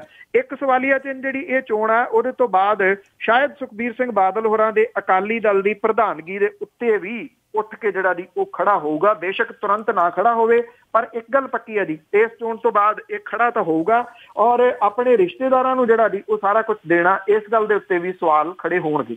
ਜੀ ਜੀ ਬਿਲਕੁਲ ਜ਼ਰੂਰ। ਤੇ ਅੱਗੇ ਆਪਾਂ ਪੰਚਾਇਤੀ ਜ਼ਮੀਨ ਦੀ ਜੇ ਗੱਲ ਕਰੀਏ, ਉਸ ਨੂੰ ਲੈ ਕੇ ਝਗੜਾ ਹੋਇਆ ਤੇ ਕਈ ਜ਼ਖਮੀ, ਇੱਕ ਦੀ ਮੌਤ। ਇਹ ਚੀਮਾ ਮੰਡੀ ਕੋਲੇ ਪੈਂਦਾ ਜੀ ਪਿੰਡ ਸ਼ਾਹਪੁਰ ਕਲਾਂ, ਪੰਚਾਇਤੀ ਜ਼ਮੀਨ ਹੈ ਇੱਥੇ। ਇਹਦੇ ਕਬਜ਼ੇ ਤੋਂ ਨਿਹੰਗਾਂ ਤੇ ਦਲਿਤ ਭਾਈਚਾਰੇ ਦੇ ਵਿਚਾਲੇ ਜਿਹੜੀ ਹੈ ਜੀ ਉਹ ਇਹ ਲੜਾਈ ਹੋਈ। ਇੱਕ ਬੰਦੇ ਦੀ ਮੌਤ ਹੋ ਗਈ, ਇੱਕ ਔਰਤ ਦੇ ਸਣੇ 10 ਜਾਣੇ ਜਿਹੜੇ ਆ ਜੀ ਉਹ ਫੱਟੜ ਹੋਏ ਦੱਸੇ ਜਾਂਦੇ ਆ। ਸੁਨਾਮ ਹਸਪੀਟਲ ਦੇ ਵਿੱਚ ਇਹ ਦਾਖਲ ਨੇ। ਦਲਿਤ ਭਾਈਚਾਰੇ ਨੇ ਇਹ ਕਿਹਾ ਜੀ ਕਿ ਨਿਹੰਗਾਂ ਨੇ ਉਹਨਾਂ ਦੇ ਉੱਤੇ ਜਿਹੜਾ ਜੀ ਉਹ ਹਮਲਾ ਕੀਤਾ। ਵੈਸੇ ਇਹਦੀ ਵੀਡੀਓ ਵੀ ਜਿਹੜੀ ਹੈ ਜੀ ਇਸ ਵੇਲੇ ਸੋਸ਼ਲ ਮੀਡੀਆ ਦੇ ਉੱਤੇ ਕਾਫੀ ਵਾਇਰਲ ਜਿਹੜੀ ਹੈ ਜੀ ਹੋ ਰਹੀ ਆ। ਨਿਹੰਗਾਂ ਨੇ ਜਿਹੜਾ ਜੀ ਇਹ ਹਮਲਾ ਕੀਤਾ, ਜਿਹੜਾ ਘੋੜਿਆਂ ਦੇ ਉੱਤੇ ਜਿਹੜਾ ਜੀ ਉਹਨਾਂ ਨੇ ਚੜ੍ਹ ਕੇ ਤੇ ਲੋਕਾਂ ਨੂੰ ਭਜਾਇਆ ਔਰ ਤਿੱਖੇ ਹਥਿਆਰਾਂ ਦੇ ਨਾਲ ਜਿਹੜਾ ਸੀਗਾ ਜੀ ਉਹ ਹਮਲਾ ਕੀਤਾ। ਸ਼ਾਹਪੁਰ ਦੀ ਜਿਹੜੀ ਸਰਪੰਚ ਆ ਜਸਪਾਲ ਕੌਰ, ਉਹਦੇ ਪਤੀ ਨੇ ਜਿਹੜਾ ਦੱਸਿਆ ਜੀ ਕਿ 3 ਏਕੜ ਜ਼ਮੀਨ ਆ ਪਿੰਡ ਦੇ ਕੁਝ ਬੰਦਿਆਂ ਦੀ ਸ਼ਹਿਰ ਦੇ ਉੱਤੇ ਨਿਹੰਗ ਜਥੇਬੰਦੀ ਦੇ ਸਮਰਥਕਾਂ ਨੇ ਤੇ ਕਬਜ਼ਾ ਕੀਤਾ ਹੋਇਆ ਸੀਗਾ। ਪਿਛਲੀ ਸਰਕਾਰ ਵੇਲੇ ਪੰਚਾਇਤ ਨੇ ਪ੍ਰਸ਼ਾਸਨ ਦੀ ਮਦਦ ਦੇ ਨਾਲ ਨਿਹੰਗਾਂ ਤੋਂ ਅੱਧੀ ਜ਼ਮੀਨ ਛਡਾ ਰਹੀ ਸੀ। ਨਿਹੰਗ ਹੁਣ ਇਸ ਜ਼ਮੀਨ ਦਾ ਇੰਤਕਾਲ ਨਹੀਂ ਸੀ ਹੋਣ ਦੇ ਰਹੇ। ਨਿਹੰਗਾਂ ਤੋਂ ਛਡਾਈ 1.5 ਏਕੜ ਜ਼ਮੀਨ 'ਚ 2-2 ਵਿਸਵੇ ਥਾਂ 54 ਜਿਹੜੇ ਦਲਿਤ ਪਰਿਵਾਰ ਨੇ ਇਹਨਾਂ ਨੂੰ ਮਕਾਨ ਬਣਾਉਣ ਦੇ ਵਾਸਤੇ ਦਿੱਤੀ ਗਈ ਸੀਗੀ। ਅਦਾਲਤ ਦੇ ਵਿੱਚ ਕੇਸ ਚੱਲਦਾ ਹੋਣ ਕਰਕੇ ਜੀ ਇਹ ਜਗ੍ਹਾ ਦੇ ਉੱਤੇ ਉਸਾਰੀ ਨਹੀਂ ਸੀ ਹੋ ਸਕੀ। ਜਿਹੜਾ ਦਲਿਤ ਭਾਈਚਾਰਾ ਜੀ ਉਹਨੂੰ ਮਕਾਨ ਬਣਾਉਣ ਦੇ ਵਾਸਤੇ ਦਿੱਤੀ ਗਈ 1.5 ਏਕੜ ਦੀ ਜ਼ਮੀਨ ਦੇ ਉੱਤੇ ਮੁੜ ਕੇ ਕਬਜ਼ਾ ਕਰਨ ਵਾਸਤੇ ਜਿਹੜੇ ਨਿਹੰਗ ਸਿੰਘ ਸੀਗੇ ਜੀ ਉਹਨਾਂ ਨੇ ਇਹ ਜ਼ਮੀਨ ਵਾਹਤੀ। ਔਰ ਜਦੋਂ ਦਲਿਤ ਭਾਈਚਾਰੇ ਦੇ ਲੋਕ ਇਹ ਜ਼ਮੀਨ ਦੇਖਣ ਗਏ ਤਾਂ ਨਿਹੰਗਾਂ ਨੇ ਜਿਹੜਾ ਸੀਗਾ ਜੀ ਉਹਦੇ ਉੱਤੇ ਹਮਲਾ ਕਰਤਾ। ਤੇਜਾ ਸਿੰਘ ਜਿਹੜਾ ਸੀਗਾ ਜੀ ਉਹਦੀ ਮੌਤ ਹੋਈ ਤੇ ਬਾਕੀ ਜਿਹੜੇ ਜੀ 11 ਜਣੇ ਦੇ ਕਰੀਬ ਉਹ ਜ਼ਖਮੀ ਜਿਹੜੇ ਆ ਜੀ ਉਹ ਹੋਏ ਦੱਸੀ ਦੇ ਨੇ। ਪੁਲਿਸ ਕਹਿੰਦੀ ਆ ਪਰਚਾ ਜਿਹੜਾ ਜੀ ਉਹ ਦਰਜ ਕਰ ਲਿਆ। ਅਜੇ ਕਿਸੇ ਗ੍ਰਿਫਤਾਰੀ ਹੋਣ ਦਾ ਕੋਈ ਖਬਰ ਜਿਹੜੀ ਆ ਉਹ ਨਹੀਂ ਆ। ਭੋਰਾ ਇੱਕ ਜ਼ਮੀਨ ਦੇ ਉੱਤੇ ਇੱਕ ਬੰਦੇ ਦੀ ਜਿਹੜੀ ਆ ਜੀ ਉਹ ਜਾਨ ਚਲੇਗੀ ਔਰ ਕਿੰਨੇ ਜਿਹੜੇ ਨੇ ਜੀ ਉਹ ਜ਼ਿੰਦਗੀ ਮੌਤ ਦੀ ਲੜਾਈ ਲੜ ਰਹੇ ਨੇ। ਬਿਲਕੁਲ ਜੀ, ਸਾਰਿਆਂ ਨੂੰ ਪਤਾ ਜ਼ਮੀਨਾਂ ਵੀ ਇੱਥੇ ਰਹਿ ਜਾਣੀਆਂ। ਤੇ ਅੱਗੇ ਆਪਾਂ ਬੀਬੀ ਜਗੀਰ ਕੌਰ ਦੀ ਗੱਲ ਕਰੀਏ, ਉਹਨੂੰ ਮਰਜ਼ਾਦਾ ਯਾਦ ਆਉਣ ਲੱਗੀ। ਬਿਲਕੁਲ ਜੀ, ਇਹ ਤੁਸੀਂ ਕਹਿ ਲਓ ਕਿ ਮਰਿਆਦਾ ਜਿਹੜੀ ਆ ਜੀ ਕਦੀ ਕਦੀ ਯਾਦ ਆਉਂਦੀ ਆ, ਹੁਣ ਆਈ ਆ। ਉਹਦਾ ਰੀਜ਼ਨ ਇਹ ਆ ਕਿ ਜਿਹੜੇ ਮੁਤਵਾਜ਼ੀ ਜਥੇਦਾਰ ਸੀਗੇ ਉਹਨਾਂ ਨੇ ਤਲਬ ਕੀਤਾ ਜਗੀਰ ਕੌਰ ਨੂੰ ਜੀ, ਔਰ ਇਹਨਾਂ ਨੇ ਪੈਂਤੜਾ ਦੇਖੋ ਜੀ ਫਿਰ ਕੀ ਮੱਲਿਆ ਕਿ ਸਾਬਕਾ ਪ੍ਰਧਾਨ ਜਿਹੜੇ ਸ਼੍ਰੋਮਣੀ ਕਮੇਟੀ ਦੇ ਨੇ ਜਗੀਰ ਕੌਰ, ਜਿਹੜੇ ਕਿਹਾ ਜਾ ਰਿਹਾ ਜੀ ਕਿ ਹੱਥ ਪੈਰ ਮਾਰ ਰਹੇ ਆ ਉਹ ਸ਼੍ਰੋਮਣੀ ਗੁਰਦੁਆਰਾ ਪ੍ਰਬੰਧਕ ਕਮੇਟੀ ਦੀ ਪ੍ਰਧਾਨਗੀ ਦੇ ਉੱਤੇ ਕਾਬਜ਼ ਹੋਣ ਲਈ, ਕਿਉਂਕਿ ਪਹਿਲਾਂ ਤਾਂ ਜ਼ਿਆਦਾ ਜਿਹੜਾ ਜ਼ੋਰ ਸੀਗਾ ਸੁੱਚਾ ਸਿੰਘ ਲੰਗਾਹ ਦਾ ਸੀਗਾ। ਇਹ ਕਿਹਾ ਜਾ ਰਿਹਾ ਸੀ ਕਿ ਸੰਭਾਵੀ ਰੂਪ ਦੇ ਵਿੱਚ ਸ਼੍ਰੋਮਣੀ ਗੁਰਦੁਆਰਾ ਪ੍ਰਬੰਧਕ ਕਮੇਟੀ ਦੀ ਉਹਨੂੰ ਪ੍ਰਧਾਨਗੀ ਮਿਲ ਜਾਣੀ ਸੀ ਜੇ ਆਹ ਕਾਂਡ ਜਿਹੜਾ ਦੀ ਉਹ ਸਾਹਮਣੇ ਨਾ ਆਉਂਦਾ। ਹੁਣ ਜਗੀਰ ਕੌਰ ਹੋਰੀ ਸਮਝਦੇ ਆ ਕਿ ਉਹਨਾਂ ਦਾ ਮੁਕਾਬਲਾ ਘਟ ਗਿਆ, ਇਸ ਕਰਕੇ ਉਹਨਾਂ ਦੀ ਸਰਗਰਮੀ ਫੜੀ ਤੇ ਮੁਤਵਾਜ਼ੀ ਜਥੇਦਾਰਾਂ ਨੇ ਜਿਹੜਾ ਦੀ ਉਹ ਸੱਦਿਆ ਹੋਇਆ ਨਵੰਬਰ ਦੇ ਵਿੱਚ ਹੀ ਜਿਹੜਾ ਦੀ ਉਹਨੂੰ ਤਲਬ ਕੀਤਾ ਹੋਇਆ। ਉਹਨਾਂ ਨੇ ਹੁਣ ਜਿਹੜੇ ਸ਼੍ਰੋਮਣੀ ਗੁਰਦੁਆਰਾ ਪ੍ਰਬੰਧਕ ਕਮੇਟੀ ਦੇ ਕੁਝ ਮੈਂਬਰ ਨੇ ਉਹਨਾਂ ਨੂੰ ਇਕੱਠਿਆਂ ਕੀਤਾ। ਗੁਰਦਾਸ ਹਾਲ ਦੇ ਵਿੱਚ ਇਕੱਠੇ ਹੋਏ ਸ਼੍ਰੋਮਣੀ ਕਮੇਟੀ ਦੇ ਕੁਝ 60 ਮੈਂਬਰਾਂ ਨੇ ਇੱਕ ਮਤਾ ਪਾਸ ਕੀਤਾ। ਇਹ ਮਤਾ ਜਿਹੜਾ ਦੀ ਸ਼੍ਰੋਮਣੀ ਕਮੇਟੀ ਦੇ ਸੀਨੀਅਰ ਮੀਤ ਪ੍ਰਧਾਨ ਨੇ ਜਿਹੜਾ ਉਹ ਪੜ੍ਹਿਆ, ਔਰ ਇਹਦੇ ਵਿੱਚ ਦੋਸ਼ ਇਹ ਲਾਇਆ ਗਿਆ ਕਿ ਜਿਹੜੇ ਮੁਤਵਾਜ਼ੀ ਜਥੇਦਾਰ ਨੇ ਉਹਨਾਂ ਦੇ ਵੱਲੋਂ ਅਕਾਲ ਤਖਤ ਦੇ ਬਰਾਬਰ ਜਿਹੜਾ ਜੀ ਲਾਇਆ ਜਾ ਰਿਹਾ ਹੈ, ਉਹਨਾਂ ਜਿਹੜੇ ਫੈਸਲੇ ਆ ਉਹ ਕੀਤੇ ਜਾ ਰਹੇ ਨੇ, ਕਾਰਵਾਈ ਕੀਤੀ ਜਾ ਰਹੀ ਹੈ। ਔਰ ਜਿਹੜਾ ਇੱਥੇ ਪ੍ਰਵੇਸ਼ ਦੁਆਰ ਹੈ ਪਲਾਜ਼ਾ, ਉਹਦੇ ਵਿੱਚ ਖੜੇ ਹੋ ਕੇ ਜਿਹੜੇ ਹੁਕਮਨਾਮੇ ਜਾਰੀ ਕਰਨ ਦੇ ਨਾਲ ਅਕਾਲ ਤਖਤ ਦੀ ਮਾਣ ਮਰਿਆਦਾ ਨੂੰ ਢਾਹ ਲੱਗ ਰਹੀ ਹੈ ਔਰ ਕੌਮ ਦੇ ਵਿੱਚ ਦੁਬਿਧਾ ਜਿਹੜੀ ਹੈ ਜੀ ਉਹ ਪੈਦਾ ਕੀਤੀ ਜਾ ਰਹੀ ਹੈ, ਜਿਹਦੇ ਵਾਸਤੇ ਮੁਤਵਾਜ਼ੀ ਜਥੇਦਾਰਾਂ ਦੇ ਖਿਲਾਫ ਪੰਥਕ ਮਰਿਆਦਾ ਦੇ ਅਨੁਸਾਰ ਸਖਤ ਕਾਰਵਾਈ ਜਿਹੜੀ ਹੈ ਜੀ ਉਹ ਕੀਤੀ ਜਾਵੇ। ਜਗੀਰ ਕੌਰ ਨੇ ਦੋਸ਼ ਇਹ ਲਾਇਆ ਕਿ ਮੁਤਵਾਜ਼ੀ ਜਥੇਦਾਰ ਜਿਹੜੇ ਨੇ ਉਹ ਕਾਂਗਰਸ ਦੇ ਹੱਥ ਠੋਕੇ ਨੇ ਤੇ ਉਹਨਾਂ ਦੇ ਇਸ਼ਾਰੇ ਦੇ ਉੱਤੇ ਸਾਜ਼ਿਸ਼ ਤਹਿਤ ਅਕਾਲ ਤਖਤ ਦੀ ਮਾਣ ਮਰਿਆਦਾ ਨੂੰ ਢਾਹ ਲਾ ਰਹੇ ਨੇ। ਇਹ ਮਤਾ ਜਿਹੜਾ ਜੀ ਉਹਨੇ ਸ਼੍ਰੋਮਣੀ ਗੁਰਦੁਆਰਾ ਪ੍ਰਬੰਧਕ ਕਮੇਟੀ ਦੇ ਮੈਂਬਰਾਂ ਤੋਂ ਪਵਾਇਆ। ਕਿਹਾ ਜਾ ਰਿਹਾ ਜੀ ਕਿ ਅਸਲ ਦੇ ਵਿੱਚ ਸ਼੍ਰੋਮਣੀ ਗੁਰਦੁਆਰਾ ਪ੍ਰਬੰਧਕ ਕਮੇਟੀ ਦੇ ਮੈਂਬਰਾਂ ਨੂੰ ਇਕੱਠੇ ਕਰਨਾ, ਉਹਨਾਂ ਦੇ ਵਿੱਚੋਂ ਉਹਨਾਂ ਦੇ ਕੋਲੋਂ ਜਿਹੜਾ ਜੀ ਮਤਾ ਪਵਾਉਣਾ, ਇੱਕ ਤਾਂ ਜਿਹੜਾ ਜੀ ਉਹਨਾਂ ਨੂੰ ਜਿਹੜਾ ਮੁਤਵਾਜ਼ੀ ਜਥੇਦਾਰਾਂ ਨੇ ਸੱਦਿਆ ਹੋਇਆ ਉਹਨੂੰ ਕੱਟਣਾ ਸੀਗਾ। ਸੈਕੰਡਲੀ ਇਹ ਕਿਹਾ ਜਾ ਰਿਹਾ ਜੀ ਕਿ ਨਬਜ਼ ਟੋਣ ਦੀ ਕੋਸ਼ਿਸ਼ ਸੀਗੀ ਕਿ ਕਿਹੜਾ ਸ਼੍ਰੋਮਣੀ ਗੁਰਦੁਆਰਾ ਪ੍ਰਬੰਧਕ ਕਮੇਟੀ ਦਾ ਮੈਂਬਰ ਕਿੱਥੇ ਕੁ ਬੋਲਦਾ ਵੀ ਉਹਨਾਂ ਦਾ ਜਿਹੜਾ ਦਾਅ ਹੈ ਉਹ ਸ਼੍ਰੋਮਣੀ ਗੁਰਦੁਆਰਾ ਪ੍ਰਬੰਧਕ ਕਮੇਟੀ ਦੇ ਪ੍ਰਧਾਨ ਦੇ ਵਜੋਂ ਲੱਗ ਸਕਦਾ ਜਾਂ ਨਹੀਂ। ਇਹ ਮਰਿਆਦਾ ਜਿਹੜੀ ਹੈ ਜੀ ਉਹਨਾਂ ਨੂੰ ਉਦੋਂ ਯਾਦ ਆਈ ਹੈ ਜਦੋਂ ਉਹਨਾਂ ਨੂੰ ਤਲਬ ਕੀਤਾ ਗਿਆ ਮੁਤਵਾਜ਼ੀ ਜਥੇਦਾਰਾਂ ਦੇ ਵੱਲੋਂ। ਬਿਲਕੁਲ ਜੀ, ਉਹ ਵੀ ਗੱਲ ਕਰੀਏ ਤੇ ਜਥੇਦਾਰ ਗੁਰਬਚਨ ਸਿੰਘ ਨੇ ਮੁਤਵਾਜ਼ੀ ਜਥੇਦਾਰਾਂ ਨੂੰ ਲੈ ਕੇ ਸਰਕਾਰ ਨੂੰ ਤਾੜਨਾ ਕੀਤੀ ਆ। ਬਿਲਕੁਲ ਜੀ, ਇਹ ਤੁਸੀਂ ਕਹਿ ਲਓ ਕਿ ਇਸ ਵੇਲੇ ਸਿਆਸਤ ਜਿਹੜੀ ਆ ਨਾ ਜੀ ਉਹ ਅਕਾਲ ਤਖਤ ਦੇ ਆਲੇ ਦੁਆਲੇ ਜਿਹੜੀ ਹੈ ਜੀ ਉਹ ਫੇਰ ਪੂਰੇ ਤਰੀਕੇ ਨਾਲ ਘੁੰਮ ਰਹੀ ਹੈ। ਜਿਹੜਾ ਜੌਹਰ ਸਿੰਘ ਸੀਗਾ, ਤੁਸੀਂ ਦੇਖਿਆ ਜਿਹੜਾ ਛੋਟਾ ਘੱਲੂਘਾਰਾ ਪ੍ਰਬੰਧਕ ਕਮੇਟੀ ਦਾ ਪ੍ਰਧਾਨ ਸੀ ਮਾਸਟਰ ਜੌਹਰ ਸਿੰਘ, ਜਿਹੜੇ ਮੁਤਵਾਜ਼ੀ ਜਥੇਦਾਰਾਂ ਦੇ ਸਾਹਮਣੇ ਪੇਸ਼ ਹੋਇਆ ਸੀਗਾ, ਉਹਨੇ ਤਨਖਾਹ ਲਾਈ ਸੀ, ਉਹਨੂੰ ਦਰਬਾਰ ਸਾਹਿਬ ਸਮੂਹ ਦੇ ਅੰਦਰ ਜਿਹੜਾ ਜੀ ਉਹ ਦਾਖਲ ਨਹੀਂ ਹੋਣ ਦਿੱਤਾ ਸੀ। ਟਾਸਕ ਫੋਰਸ ਨੇ ਜਿੱਦਣ ਛਿੱਤਰ ਪਤੰਗ ਉੱਥੇ ਹੋਇਆ ਜੀ ਉਹਨੂੰ ਚੁੱਕ ਕੇ ਬਾਹਰ ਸੁੱਟ ਦਿੱਤਾ ਸੀਗਾ। ਇਹ ਕਿਹਾ ਗਿਆ ਜੀ ਕਿ ਅਸੀਂ ਉਹਨੂੰ ਸੇਵਾ ਨਹੀਂ ਕਰਨ ਦੇਣੀ, ਦਰਬਾਰ ਸਾਹਿਬ ਸਮੂਹ ਦੇ ਅੰਦਰ ਉਹ ਸੇਵਾ ਨਹੀਂ ਕਰ ਸਕਦਾ ਕਿਉਂਕਿ ਮੁਤਵਾਜ਼ੀ ਜਥੇਦਾਰਾਂ ਨੇ ਉਹਨੂੰ ਜਿਹੜੀ ਆ ਜੀ ਇਹ ਤਨਖਾਹ ਲਾਈ ਆ। ਉਹਨੇ ਜਿਹੜਾ ਇਹ ਬਾਹਰ ਵਾਲਾ ਏਰੀਆ ਜਿੱਥੇ ਪਲਾਜ਼ਾ ਹੈਗਾ ਜੀ ਉੱਥੇ ਸੇਵਾ ਜਿਹੜੀ ਆ ਇਹ ਕੀਤੀ ਆ ਔਰ ਇਹ ਕਿਹਾ ਕਿ ਇਹ ਵੀ ਉਹਦਾ ਪਾਰਟੀ ਆ। ਉਹਨੇ ਕਿਹਾ ਕਿ ਮੈਨੂੰ ਇਹਦੇ ਨਾਲ ਕੋਈ ਫਰਕ ਨਹੀਂ ਪੈਂਦਾ ਕਿ ਇਹ ਦਰਬਾਰ ਸਾਹਿਬ ਸਮੂਹ ਦੇ ਅੰਦਰ ਆ ਜਾਂ ਉਹਦੇ ਬਾਹਰ ਵਾਲੇ ਜਿਹੜਾ ਜੀ ਉਹ ਪਾਸਾ ਹੈ। 7 ਦਿਨ ਦੀ ਉਹਨੂੰ ਜਿਹੜੀ ਜੀ ਇਹ ਸੇਵਾ ਲੱਗੀ ਆ। ਸੋ ਇੱਥੇ ਵੀ ਜਿਹੜੀ ਸਿਆਸਤ ਹੈ ਉਹ ਇਹ ਹੋ ਰਹੀ ਆ ਕਿ ਉਹ ਸੇਵਾ ਨਹੀਂ ਕਰ ਸਕਦਾ ਅੰਦਰ ਦਰਬਾਰ ਸਾਹਿਬ ਸਮੂਹ ਦੇ।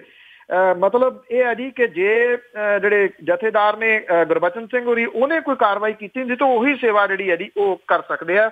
ਇਹ ਕਿਤੇ ਆਈ ਕਾਰਡ ਨਾ ਬਣਾ ਦੇਣ ਜੀ ਮੱਥਾ ਟੇਕਣ ਵਾਲਿਆਂ ਦੇ ਵਾਸਤੇ ਵੀ ਜਿਹਦੇ ਕੋਲੇ ID ਕਾਰਡ ਨਹੀਂ ਹੈਗਾ ਉਹ ਮੱਥਾ ਨਹੀਂ ਟੇਕ ਸਕਦਾ।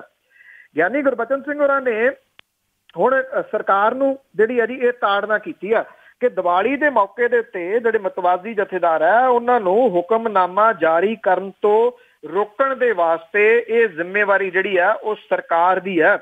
ਉਹਨਾਂ ਨੇ ਕਿਹਾ ਕਿ ਜੇ ਬੰਦੀ ਛੋੜ ਦਿਵਸ ਦੀਵਾਲੀ ਦੇ ਮੌਕੇ ਦੇ ਉੱਤੇ ਸੰਦੇਸ਼ ਜਾਰੀ ਕਰਨ ਦੇ ਮੁੱਦੇ ਨੂੰ ਲੈ ਕੇ ਦਰਬਾਰ ਸਾਹਿਬ ਸਮੂਹ ਦੇ ਵਿੱਚ ਸ਼ਾਂਤੀ ਭੰਗ ਹੋਈ ਤਾਂ ਇਹਦੇ ਵਾਸਤੇ ਸ਼੍ਰੋਮਣੀ ਕਮੇਟੀ ਤੇ ਪੰਜਾਬ ਸਰਕਾਰ ਜਿਹੜੀ ਹੈ ਜੀ ਉਹ ਜ਼ਿੰਮੇਵਾਰ ਹੋਊਗੀ। ਉਹਨਾਂ ਨੇ ਇਹ ਕਿਹਾ ਕਿ ਅਕਾਲ ਤਖਤ ਦੀ ਮਰਿਆਦਾ ਨੂੰ ਢਾਹ ਲਾਉਣ ਵਾਲੇ ਜਿਹੜੇ ਮੁਤਵਾਜ਼ੀ ਜਥੇਦਾਰ ਨੇ ਜੇ ਇੱਥੇ ਆਏ ਤਾਂ ਇਹਦੇ ਨਾਲ ਸ਼ਾਂਤੀ ਜਿਹੜੀ ਆ ਜੀ ਉਹ ਭੰਗ ਹੋਊਗੀ। ਵੈਸੇ ਇਹ ਆ ਕਿ ਜਿਹੜੇ ਮਤਵਾਦੀ ਜਥੇਦਾਰ ਨੇ ਪਿਛਲੇ ਸਮੇਂ ਤੋਂ ਅਕਾਲ ਤਖਤ ਦੇ ਉੱਤੇ ਜਾ ਕੇ ਜਿਹੜਾ ਜੀ ਉਹ ਸਮੇਂ-ਸਮੇਂ ਤੇ ਫੈਸਲੇ ਪੜ੍ਹਦੇ ਸੁਣਦੇ ਜਿਹੜੇ ਆ ਜੀ ਉਹ ਰਹੇ ਆ। ਪਿਛਲੀ ਦੀਵਾਲੀ ਦੇ ਮੌਕੇ ਦੇ ਉੱਤੇ ਵੀ ਉਹਨਾਂ ਨੇ ਸੰਦੇਸ਼ ਜਾਰੀ ਕੀਤਾ ਸੀਗਾ, ਕਿਉਂਕਿ ਉਦੋਂ ਸਰਕਾਰ ਅਕਾਲੀ ਸੀਗੀ, ਇਸ ਕਰਕੇ ਜਥੇਦਾਰ ਹੋਰਾਂ ਨੇ ਏਦਾਂ ਦਾ ਜਿਹੜਾ ਜੀ ਉਹ ਨਹੀਂ ਸੀ ਕੋਈ ਵੀ ਸੰਦੇਸ਼ ਜਾਰੀ ਕੀਤਾ।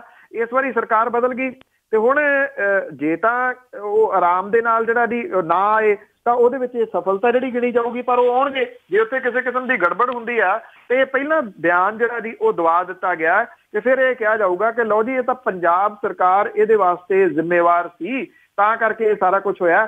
ਜਿਹੜੀ ਮੈਂ ਪਹਿਲਾਂ ਜਿਹੜੀ ਖਬਰ ਜੋੜੀ ਆ ਨਾਲ ਇਹਦੇ ਜੌਹਰ ਸਿੰਘ ਹੋਰਾਂ ਵਾਲੀ, ਵੇਖਿਆ ਜਾਵੇ ਤਾਂ ਉਹ ਹਾਲਾਤ ਜਿਹੜੇ ਆ ਜੀ ਉਹਨੂੰ ਚੁੱਕ ਕੇ ਸੁੱਟ ਦੇਣਾ ਬਾਹਰ ਟਾਸਕ ਫੋਰਸ ਦੇ ਵੱਲੋਂ, ਉਹਨੂੰ ਸੇਵਾ ਨਾ ਕਰਨ ਦੇਣੀ, ਕਿ ਇਹ ਸਰਕਾਰ ਜਿਹੜਾ ਜੀ ਉਹ ਕਰਵਾ ਰਹੀ ਹੈ। ਮਾਹੌਲ ਤਾਂ ਉੱਥੇ ਆਪ ਹੀ ਜਿਹੜਾ ਜੀ ਜਾਣ ਬੁੱਝ ਕੇ ਪਹਿਲਾਂ ਇਹੋ ਜਿਹਾ ਕ੍ਰੀਏਟ ਕਰ ਲਿਆ ਗਿਆ ਕਿ ਗੜਬੜ ਜਿਹੜੀ ਹੈ ਜੀ ਉਹ ਥੋੜੀ ਹੋਵੇ, ਤਾਂ ਕਿ ਇਹ ਕਿਹਾ ਜਾ ਸਕੇ ਜੀ ਲਓ ਜੀ ਇਹ ਤਾਂ ਸਰਕਾਰ ਦੀ ਜਿਹੜੀ ਉਹ ਪ੍ਰਬੰਧ ਨਹੀਂ ਉਹਨੇ ਕੀਤੇ ਸੀ ਜਿਹਦੇ ਕਰਕੇ ਗੜਬੜ ਹੋਈ ਹੈ। ਬਿਲਕੁਲ ਜੀ, ਇਹਦਾ ਮਤਲਬ ਕੁਛ ਨਾ ਕੁਛ ਜ਼ਰੂਰ ਹੋਊਗਾ। ਤੇ ਅੱਗੇ ਆਪਾਂ ਇਲਾਹਾਬਾਦ ਦੇ ਵਿੱਚ ਯੂਨੀਵਰਸਿਟੀ ਦੀਆਂ ਚੋਣਾਂ ਹੋਈਆਂ, ਉਸ ਦੇ ਵਿੱਚ ABP ਨੂੰ ਹਾਰ। ABVP ਜਿਹੜੀ ਆ ਜੀ ਇਹ ਉਹੀ ਆ ਜਿਹੜੀ ਕਿ ਜਿਹਨੇ ਤੁਸੀਂ ਇਹ ਕਹਿ ਲਓ ਕਿ ਅੱਤ ਚੁੱਕੀ ਹੋਈ ਸੀ ਜੀ ਪਿਛਲੇ ਕੁਛ ਸਮੇਂ ਤੋਂ। ਉਹ ਚਾਹੇ ਦਿੱਲੀ ਯੂਨੀਵਰਸਿਟੀ ਆ, ਕਨਈਆ ਕੁਮਾਰ ਵਾਲਾ ਮੁੱਦਾ ਤੁਸੀਂ ਕਹਿ ਲਓ, ਤੇ ਚਾਹੇ ਜਿਹਦੇ ਵਿੱਚ ਜਿਹੜਾ ਜੀ ਜ਼ਿਆਦਾ ਰੌਲਾ ਇਹਨਾਂ ਨੇ ਪਾਇਆ ਸੀਗਾ ਕਿ ਉਹ ਦੇਸ਼ ਧਰੋਹੀ ਆ, ਤੇ ਦੇਸ਼ ਧਰੋਹੀ ਤੱਕ ਮੁਕੱਦਮਾ ਦਰਜ ਕਰਾਤਾ। ਇੱਕ ਜੇ ਸ਼ਹੀਦ ਫੌਜੀ ਦੀ ਧੀ ਗੁਰਮੇਹਰ ਇਹ ਜਿਹੜੀ ਇਹਦੀ ਗੱਲ ਉਠਾਉਂਦੀ ਆ ਕਿ ਮੇਰੇ ਪਿਓ ਨੂੰ ਜੰਗ ਨੇ ਮਾਰਿਆ, ਕਿਸੇ ਮੁਲਕ ਨੇ ਨਹੀਂ, ਤਾਂ ਉਹਨੂੰ ਗੰਦੀ ਕਿਸਮ ਦੀਆਂ ਜਿਹੜੀਆਂ ਧਮਕੀਆਂ ਦਿੱਤੀਆਂ ਸੀਗੀਆਂ ਉਹ ਇਹਦੇ ਕਾਰਕੁਨਾਂ ਨੇ ਹੀ ਜਿਹੜੀਆਂ ਉਹ ਦਿੱਤੀਆਂ ਸੀਗੀਆਂ। ਹੌਲੀ ਹੌਲੀ ਸਹੀ ਤਕਰੀਬਨ ਇਹ ਚੌਥੀ ਯੂਨੀਵਰਸਿਟੀ ਆ ਜੀ ਜਿਹਦੇ ਵਿੱਚ ABVP ਜਿਹੜੀ ਆ ਉਹਨੂੰ ਮੂੰਹ ਦੀ ਖਾਣੀ ਪਈ ਆ। ਸਮਾਜਵਾਦੀ ਪਾਰਟੀ ਦੇ ਵਿਦਿਆਰਥੀ ਵਿੰਗ ਜਿਹੜਾ ਜੀ ਸਮਾਜਵਾਦੀ ਛਾਤਰ ਸਭਾ, ਉਹਨੇ ਇਲਾਹਾਬਾਦ ਯੂਨੀਵਰਸਿਟੀ ਦੇ ਵਿੱਚ ਜਿਹੜੀ ਵਿਦਿਆਰਥੀ ਯੂਨੀਅਨ ਦੀਆਂ ਚੋਣਾਂ ਇਹਦੇ ਦੌਰਾਨ 5 ਚੋਂ 4 ਸੀਟਾਂ ਦੇ ਉੱਤੇ ਜਿਹੜਾ ਜੀ ਉਹ ਕਬਜ਼ਾ ਕਰ ਲਿਆ। ਤੇ ਇੱਥੇ ਇਹ ਜਿਹੜੀਆਂ ਸੀਟਾਂ ਨੇ ਇਹ ABVP ਜਿਹੜੀ ਆ ਜੀ ਉਹਦੇ ਹਿੱਸੇ ਸਿਰਫ ਇੱਕ ਜਿਹੜੀ ਆ ਜੀ ਜਨਰਲ ਸਕੱਤਰ ਦੀ ਸੀਟ ਜਿਹੜੀ ਆ ਉਹ ਆਈ ਆ। ਬਾਕੀ ਸਾਰੇ ਥਾਵਾਂ ਦੇ ਉੱਤੇ ਉਹਨੂੰ ਜਿਹੜਾ ਜੀ ਹਾਰ ਦਾ ਸਾਹਮਣਾ ਕਰਨਾ ਪਿਆ। ਇਹ ਕਿਹਾ ਜਾ ਰਿਹਾ ਜੀ ਕਿ ਕਿਉਂਕਿ ਜਿਹੜਾ ਵਿਦਿਆਰਥੀ ਵਿੰਗ ਹੈ ਕਿਸੇ ਵੀ ਪਾਰਟੀ ਦਾ, ਯੂਥ ਜਿਹਦੇ ਨਾਲ ਜੁੜੇ ਹੁੰਦੇ ਨੇ, ਉਹ ਇੱਕ ਕਿਸਮ ਦੇ ਨਾਲ ਨਰਸਰੀ ਹੁੰਦੀ ਆ ਸਿਆਸਤ ਦੀ, ਔਰ ਇਹ ਬੈਕਬੋਨ ਜਿਹੜੇ ਆ ਜੀ ਉਹ ਕਹੇ ਜਾਂਦੇ ਆ ਨੌਜਵਾਨ ਜਿਹੜੇ ਕਿਸੇ ਵੀ ਪਾਰਟੀ ਦੇ। ਇਹਨੂੰ ਇਸ ਰੂਪ ਦੇ ਵਿੱਚ ਵੀ ਲਿਆ ਜਾ ਰਿਹਾ ਜੀ ਕਿ ਜਿਹੜੀ ABVP ਦੀ ਲਗਾਤਾਰ ਹੋ ਰਹੀ ਹਾਰ ਹੈ, ਇੱਕ ਤਾਂ ਉਹਦੇ ਵੱਲੋਂ ਕੀਤੀਆਂ ਜਾ ਰਹੀਆਂ ਜਿਹੜੀਆਂ ਕਾਰਵਾਈਆਂ, ਕਿਸੇ ਨੂੰ ਕੋਈ ਵੀ ਇਲਜ਼ਾਮ ਜਿਹੜਾ ਜੀ ਉਹ ਲਾ ਦੇਣਾ, ਉਹਨੂੰ ਦੇਸ਼ ਧਰੋਹੀ ਜਿਹੜਾ ਉਹ ਕਹਿ ਦੇਣਾ, ਇਹ ਉਹਦੇ ਜਿਹੜਾ ਜੀ ਵਿਰੋਧ ਦੇ ਵਿੱਚ ਜਾ ਰਿਹਾ। ਦੂਜਾ ਜਿਹੜੀ ਭਾਰਤੀ ਜਨਤਾ ਪਾਰਟੀ ਹੈ ਉਹਦੇ ਪੈਰਾਂ ਹੇਠੋਂ ਜਿਹੜੀ ਜ਼ਮੀਨ ਖਿਸਕਣੀ ਸ਼ੁਰੂ ਹੋਈ ਆ, ਉਹ ਸ਼ਾਇਦ ਇੱਥੋਂ ਹੀ ਯੂਨੀਵਰਸਿਟੀਜ਼ ਦੇ ਵਿੱਚੋਂ ਜਿਹੜੀ ਆ ਜੀ ਉਹ ਥਾਂ ਤੋਂ ਹੋ ਰਹੀ ABVP ਦੀ ਹਾਰ ਜਿਹੜੀ ਆ ਉਹਨੂੰ ਇਹਦੇ 'ਚ ਗਿਣਿਆ ਜਾ ਸਕਦਾ। ਗੁਰਦਾਸਪੁਰ ਵਾਲੀ ਚੋਣ ਤੁਸੀਂ ਲਾ ਲਓ ਜਾਂ ਕੇਰਲਾ ਦੇ ਵਿੱਚ ਜਿਹੜੀ ਚੋਣ ਹੋਈ ਆ, ਉੱਥੇ ਵੀ ਭਾਰਤੀ ਜਨਤਾ ਪਾਰਟੀ ਨੇ ਪੂਰਾ ਜ਼ੋਰ ਜਿਹੜਾ ਜੀ ਉਹ ਟਿੱਲ ਲਾ ਲਿਆ। ਉਹਦੇ ਪ੍ਰਧਾਨ ਤੱਕ ਜਿਹੜੇ ਜੀ ਵਾਰ-ਵਾਰ ਉੱਥੇ ਫੇਰੀ ਮਾਰ ਆਏ। ਉੱਥੇ ਵੀ ਜਿਹੜੀ ਜ਼ਿਮਨੀ ਚੋਣ ਹੋਈ ਆ ਉਹਦੇ ਵਿੱਚ ਭਾਰਤੀ ਜਨਤਾ ਪਾਰਟੀ ਨੂੰ ਹਾਰ ਜਿਹੜੀ ਆ ਉਹ ਹੋਈ ਆ। ਜਿਹੜੀ ਜੇਤੂ ਰੱਥ ਦੇ ਉੱਤੇ ਸਵਾਰ ਭਾਰਤੀ ਜਨਤਾ ਪਾਰਟੀ ਸੀ, ਉਹਦੇ ਅੰਦਰੋਂ ਜਿਹੜੀ ਬਾਗੀ ਸੁਰਾਂ ਉੱਭਰੀਆਂ ਨੇ, ਸ਼ਾਇਦ ਕਿਤੇ ਨਾ ਕਿਤੇ ਉਹਨੇ ਜਿਹੜਾ ਜੀ ਇਹ ਸਾਰਾ ਕੁਝ ਹਰਾ ਕੇ ਰੱਖ ਦਿੱਤਾ। ਵੇਖਣਾ ਇਹੀ ਹੋਊਗਾ ਕਿ ਜਿਹੜੀ ABVP ਦੇ ਹਾਰ ਤੇ ਜਿਹੜੀਆਂ ਜ਼ਿਮਨੀ ਚੋਣਾਂ ਦੇ ਵਿੱਚ ਭਾਰਤੀ ਜਨਤਾ ਪਾਰਟੀ ਨੂੰ ਜਿਹੜੀ ਹਾਰ ਮਿਲੀ ਆ, ਇਹ ਉਹਦਾ ਨੁਕਸਾਨ ਕਿੰਨਾ ਕੁ ਜਿਹੜਾ ਜੀ ਉਹ ਕਰਦੀ ਹੈ, ਕਿ ਇਸ ਨੁਕਸਾਨ ਤੋਂ ਬਾਅਦ ਉਹ ਆਪਣੀਆਂ ਕੁਝ ਪਾਲਿਸੀਜ਼ ਦੇ ਵਿੱਚ ਬਦਲਾਅ ਲਿਆਉਂਦੀ ਹੈ ਜਿਹਦੇ ਨਾਲ ਕਿ ਬਿਜ਼ਨਸ ਭਾਈਚਾਰਾ ਜਾਂ ਜਿਹੜੇ ਆਮ ਲੋਕ ਨੇ ਉਹਦੇ ਤੋਂ ਦੂਰ ਹੋ ਗਏ, ਜਾਂ ਫਿਰ ਅਟਲ ਬਿਹਾਰੀ ਵਾਜਪੇਈ ਹੋਰਾਂ ਦੀ ਸਰਕਾਰ ਦੇ ਸਮੇਂ ਇੰਡੀਆ ਸ਼ਾਈਨਿੰਗ ਵਰਗਾ ਨਾਰਾ ਜਿਹੜਾ ਜੀ ਉਹ ਦੇ ਕੇ ਫਿਰ 19 ਦੇ ਵਿੱਚ ਉਤਰਦੀ ਹੈ। ਬਿਲਕੁਲ ਜੀ, ਦੇਖਦੇ 19 ਦੇ ਵਿੱਚ ਕਿਹੜਾ ਨਾਰਾ ਦਿੰਦੇ ਆ। ਤੇ ਅਖੀਰ ਦੇ ਵਿੱਚ ਆਪਾਂ ਦੀਵਾਲੀ ਦੀ ਗੱਲ ਕਰੀਏ ਕਿ ਪਟਾਕੇ ਚੱਲਣੇ ਦਿੱਲੀ ਦੇ ਵਿੱਚ, ਤੇ ਉਹ ਉਹਨਾਂ ਨੇ ਬੰਦ ਕੀਤੇ ਆ, ਪਰ ਜਿਹੜਾ ਪ੍ਰਦੂਸ਼ਣ ਹੈ ਉਹ ਦੀਵਾਲੀ ਤੋਂ ਪਹਿਲਾਂ ਹੀ ਖਤਰਨਾਕ ਪੁਆਇੰਟ ਤੇ। ਵੈਸੇ ਇਹ ਪ੍ਰਦੂਸ਼ਣ ਜਿਹੜਾ ਜੀ 100 ਦੇ ਕਰੀਬ ਚਾਹੀਦਾ ਹੈ, ਜਿਹੜਾ ਪੰਜਾਬ ਦਾ ਉਹ ਵੀ ਕੋਈ ਬਹੁਤਾ ਚੰਗਾ ਨੀਗਾ ਜੀ। ਇਹ 250 ਤੋਂ 250 ਦੇ ਨੇੜੇ ਜਿਹੜਾ ਜੀ ਉਹ ਪੰਜਾਬ 'ਚ ਪਹੁੰਚਿਆ ਹੈ। ਪਰ ਦੇਸ਼ ਦੇ ਸਭ ਤੋਂ ਵੱਡੇ ਸਰਕਾਰੀ hospital the all India institute of science AIIMS ਨੇ ਦਿੱਲੀ ਦੀ ਆਬੋ ਹਵਾ ਦੇ ਉੱਤੇ ਗੰਭੀਰ ਚਿੰਤਾ ਪ੍ਰਗਟ ਕੀਤੀ ਹੈ ਔਰ ਮੈਡੀਕਲ ਐਮਰਜੈਂਸੀ ਵੱਲ ਇਸ਼ਾਰਾ ਜਿਹੜਾ ਜੀ ਉਹ ਕੀਤਾ। ਦਿੱਲੀ ਦੇ ਵਾਤਾਵਰਣ ਦੇ ਵਿੱਚ ਹਾਨੀਕਾਰਕ ਜਿਹੜੇ ਤੱਤ ਆ ਉਹ ਤੈਅ ਹੱਦ ਤੋਂ ਜ਼ਿਆਦਾ ਪਾਏ ਗਏ ਨੇ। ਦੀਵਾਲੀ ਅਜੇ ਆਉਣ ਵਾਲੀ ਆ, ਪਟਾਕਿਆਂ ਦੇ ਉੱਤੇ ਬੇਸ਼ੱਕ ਦਿੱਲੀ ਜਿਹੜੀ ਆ ਜੀ ਉਹ ਪਾਬੰਦੀ ਲੱਗੀ ਹੋਈ ਆ, ਪਰ ਨੇੜੇ ਤੇੜੇ ਤਾਂ ਚੱਲਣੇ ਆ। ਏਮਸ ਦੇ ਜਿਹੜੇ ਡਾਇਰੈਕਟਰ ਨੇ ਉਹ ਇਹ ਕਹਿੰਦੇ ਨੇ ਕਿ ਰਾਜਧਾਨੀ ਦੇ ਵਿੱਚ ਹਵਾ ਦੀ ਜਿਹੜੀ ਮਾਤਰਾ ਉਹਦੇ 'ਚ ਹੇਠਲੇ ਪੱਧਰ ਤੱਕ ਜਾ ਚੁੱਕੀ ਆ ਔਰ ਇਹ ਹਾਲਾਤ ਮੈਡੀਕਲ ਐਮਰਜੈਂਸੀ ਵੱਲ ਇਸ਼ਾਰਾ ਕਰਦੇ ਨੇ। ਦਿੱਲੀ ਦੇ ਵਿੱਚ ਹਲਕੀ ਧੁੰਦ ਕਰਕੇ ਜਿਹੜਾ ਜੀ ਰਾਜਧਾਨੀ ਦੇ ਪ੍ਰਦੂਸ਼ਣ ਦਾ ਪੱਧਰ 300 ਮਾਈਕਰੋਗ੍ਰਾਮ ਤੋਂ ਪਾਰ ਕਰ ਗਿਆ, ਜਿਹੜਾ ਕਿ ਆਮ ਨਾਲੋਂ 5 ਗੁਣਾ ਜ਼ਿਆਦਾ ਹੈ। ਅੰਕੜਿਆਂ ਦੇ ਮੁਤਾਬਕ ਦਿੱਲੀ 'ਚ ਜਿਹੜਾ ਜੀ PM 2.5 ਦਾ ਪੱਧਰ ਸਵੇਰੇ 8 ਵਜੇ 306 mg/cm ਸੀਗਾ, ਹੇਠਲੇ ਪੱਧਰ ਦੇ ਉੱਤੇ ਚਲੇ ਗਿਆ ਬਹੁਤ, ਜਦੋਂ ਕਿ PM ਜਿਹੜਾ ਜੀ 2.5 ਦਾ ਪੱਧਰ 69 mg/cm ਹੋਣਾ ਚਾਹੀਦਾ। ਮਥੁਰਾ ਰੋਡ ਦੇ ਉੱਤੇ PM 2.5 ਪੱਧਰ ਦਾ 326, ਦਿੱਲੀ ਯੂਨੀਵਰਸਿਟੀ ਦੇ ਵਿੱਚ 335, ਪੀਤਮਪੁਰਾ ਦੇ ਵਿੱਚ 305, ਦਿੱਲੀ ਹਵਾਈ ਅੱਡੇ ਦੇ ਉੱਤੇ 309 mg/cm ਜਿਹੜਾ ਦੀ ਉਹ ਮਾਪਿਆ ਗਿਆ। ਦੀਵਾਲੀ ਦੇ ਦੌਰਾਨ ਜਿਹੜੇ ਚੋਰੀ ਛਿਪੇ ਪਟਾਕੇ ਚੱਲਣੇ ਆ ਜਾਂ ਨੇੜੇ ਤੇੜੇ ਜਿਹੜਾ ਚੱਲਣੇ ਆ ਉਹਨੇ ਰਾਜਧਾਨੀ ਦੀ ਹਵਾ ਜਿਹੜੀ ਆ ਜੀ ਉਹ ਹੋਰ ਵੀ ਪਲੀਤ ਜਿਹੜੀ ਆ ਉਹ ਕਰਨੀ ਆ।